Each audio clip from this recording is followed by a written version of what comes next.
Good evening, everyone. Thank you for being here, and thank you to Chicago Ideas Week for having me. I'm very excited to talk about my death class. So, my favorite poet said, "Doesn't everything die at last and too soon? Tell me, what is it you plan to do with your one wild and precious life?" And that is really the crux of the death class. Imagine now, if you will, a room full of undergraduate students, first day of class, and I ask a series of questions. And 3/4 of the class raise their hand for each question. And the questions go like this: how many of you know someone who's died of a terminal illness? How many of you know someone who's died in a car accident? How many of you know someone who is suicidal or who's committed suicide? And lastly, how many of you know someone who's been murdered? So I made friends with death early in my life. I grew up in a household where there was a lot of violence and turmoil and chaos. I didn't know if I'd be alive one day to the next. And then I saw death all the time as a nurse. I worked in the ICU, the emergency room, hospice, psychiatry. And of course, just like everything else, life and death are juxtaposed. So I went on to have many adventures. Right now, you're looking at a picture of me playing diaper heads with my older daughter. And then my younger daughter, Becca, was born. So I had a lot of other life adventures. I made my way eventually to Kean University, where they asked me to start teaching a course called Death and Perspective. And I took one look at the syllabus, and I took a look at the course outline, and I wanted to do it differently. All the classes that I had been reading about that taught death and dying came at it from a religious or philosophical or sociological perspective. And I wanted to create something that was interactive, that could be a bereavement group, that would be experiential learning. So I added a lot of field trips and created something completely different than what had been handed to me. So this picture, you're looking at my students doing a writing exercise. And Stephen mentioned that the first assignment is to write a goodbye letter to someone or something you've lost. So the students write the papers, and then they read them to each other in class. There's something very profound and powerful about looking into someone's eyes and experiencing their grief with them. This is a picture taken in our memory garden. I'm going to be talking about that a little bit later, but the class uses the memory garden. The group bonds together. They stay in touch for years after the class is over. So why experiential learning? Why go on all these field trips? Well, it gives students a framework to understand death as a reality rather than a concept. It allows the students the opportunity to explore their own death anxiety and grief. It's a catalyst for group bonding and discussion. And most importantly, they bring their experiences home to their family and friends, and the whole family takes the class. So the first field trip we go to is the hospice. And in this picture, you'll see Carolyn in the center. She feels like queen for the day. Hospice patients have 6 months or less to live. In this picture, you see John on the bed and Jacqueline standing beside him. When we walked into the room that day, John started crying when he saw Jacqueline because Jacqueline looked just like his daughter, and his daughter hadn't talked to him in 9 years. They were estranged, and John was at the end of his life. Well, Jacqueline took his hand and she started crying, and they whispered to each other in Spanish. It turns out Jacqueline hasn't talked to her father in 6 years. So as soon as we left the hospice that day, she called her father. We go to Ronald MacDonald House and we talk to terminally ill children and their families, children that are very, very sick. And in this photo, you see Lynette, and she's doing a lecture for the class right in Ronald MacDonald House, talking about her daughter, Siri, who was adopted from Thailand and has shaken baby syndrome from her time there. And Siri doesn't really respond very much to the outside stimuli, but she loves when the students come, as you can see. We go to a funeral home. The students plan their own funeral for many years in advance. So it gets people thinking and talking about these things. And in this slide, you'll see Lisa. Lisa's brother died very tragically and suddenly, and she was devastated. But the thing that kept her up at night was not so much his death. She could wrap her head around that. The thing that kept her up was the casket. She was afraid of thinking of him in the casket. So we walked into the funeral home and she said, I want to try this casket on. So we helped her into it. She tried it on. She put the lid down. She spent a few minutes. And when she came out, she said, I'm no longer afraid of the casket. It's peaceful in there. It's restful. And she felt a lot better about the whole thing. We go to a cemetery. Cemeteries are history lessons under our feet. And I give the students a scavenger hunt. They have 25 things they have to find. And one of those things is true love. So to find that, you have to look at the epitaphs. You have to look at the headstones. And you can find out all kinds of things about a person by looking at their headstone. I take the students to a maximum security penitentiary, and we talk to inmates that are there for murder, and we talk a little bit about why someone might be on this path and why someone might be on that path, and there's a lot of death there. It's not so much, physiological death, but it's death of everything else for these inmates. And then at one point, one of the inmates said to me, I've been doing this for you for so long. We've hosted your students for so long. We want you to teach a class. And so this is a picture of my death class from the prison. We go to a crematory, one of the oldest in the country, and the students get to see what happens with a cremation. And I take them to the medical examiner's office. We watch a full autopsy. Whoever we see on the table that day was alive the night before. And so it teaches us how fragile our life is and that we have no business taking it for granted. In a second, it could be over. And this is Lindsay. As you can see, Lindsay has a brain tumor, so taking death in perspective was really an act of courage on her part. And she literally tried on everything the entire semester. Right now, she's trying on what it would be like to be at a wake, her own wake.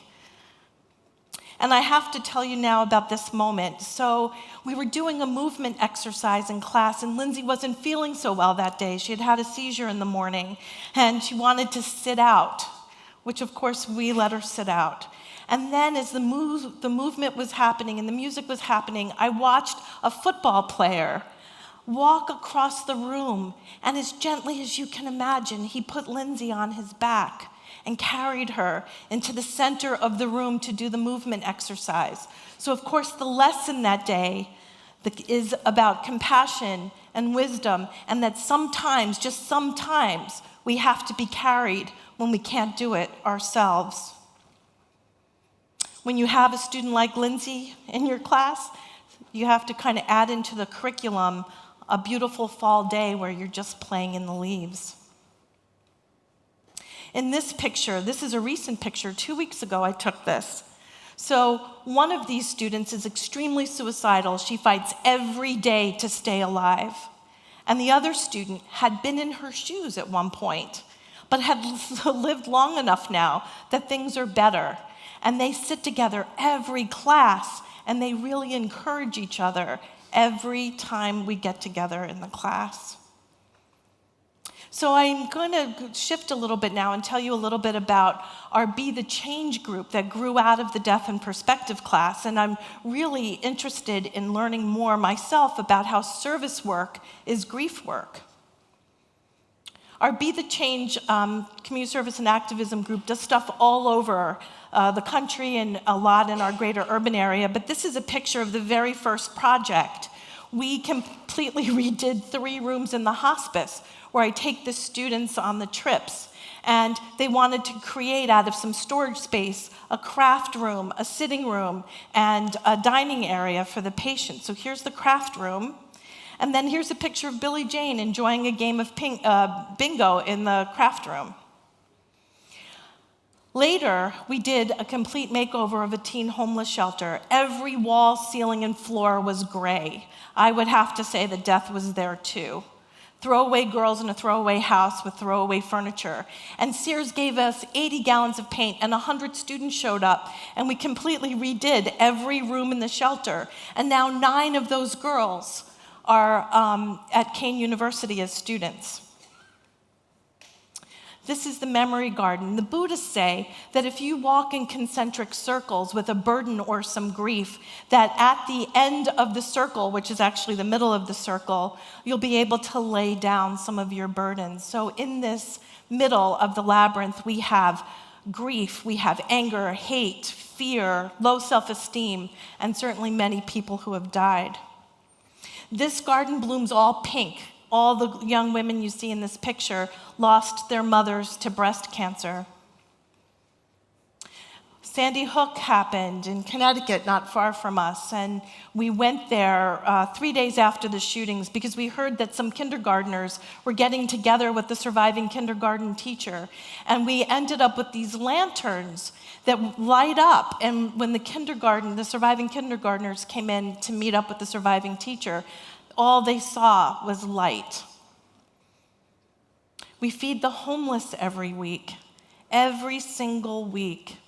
And sometimes, like in this picture, I snap a picture and the man in the middle who we had just given a peanut butter and jelly sandwich to and a bottle of water was dead on the autopsy table 2 weeks later. We take abandoned lots in Newark, New Jersey. The crime rate is 5 times the national average. We focus on the death streets. All the numbered streets in Newark are considered death streets. We take the abandoned lot and we turn it into a pocket park for the community. And then we watch the crime rates drop.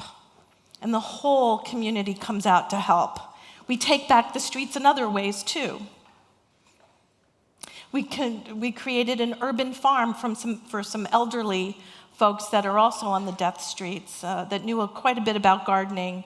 And in this photo, we did a mural for a murdered teenager at a Newark high school. The mascot is the phoenix, and so we drew the mural to show the phoenix rising out of the ashes.